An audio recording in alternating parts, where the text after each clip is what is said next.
La microcopie, c'est l'art subtil de la persuasion discrète. Dans l'univers du digital, chaque mot compte, chaque phrase a un but. 68% des internautes quittent un site en raison d'une mauvaise expérience utilisateur. C'est ici que la microcopie entre en jeu, transformant l'interaction en ligne en un parcours harmonieux et instinctif. Quelle est l'importance d'une bonne microcopie en UX? C'est justement ce qu'on va voir aujourd'hui.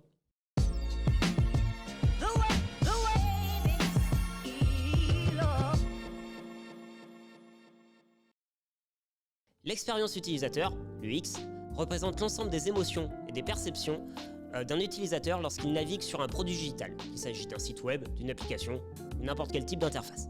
La microcopie, c'est un assortiment de mots et de courts textes qui jalonnent ce produit digital.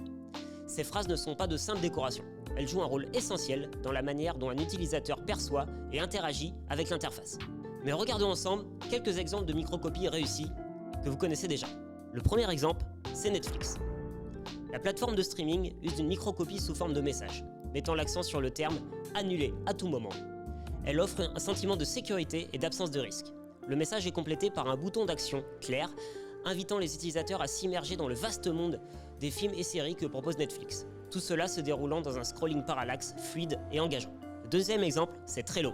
Trello, plateforme de gestion de projet, illustre comment guider efficacement les utilisateurs à travers des formulaires. En employant un texte descriptif dans les champs de ces formulaires, Trello non seulement indique ce qui est attendu de son client, mais va plus loin, en offrant des exemples concrets. Ainsi, plutôt que de laisser l'internaute deviner ou risquer des erreurs de saisie, ces indications servent de guide visuel et pratique. Dernier exemple, Uber Eats. Uber Eats utilise la microcopie, en particulier dans sa barre de recherche. De quoi avez-vous envie? Ce choix de formulation va bien au-delà d'un simple « que voulez-vous manger ». L'utilisation du mot « envie » insuffle une dimension passionnelle à la requête, suggérant non seulement la faim, mais aussi le désir et la gourmandise. C'est une invitation subtile à explorer ses envies gustatives du moment, rendant la recherche de repas à la fois engageante et personnalisée.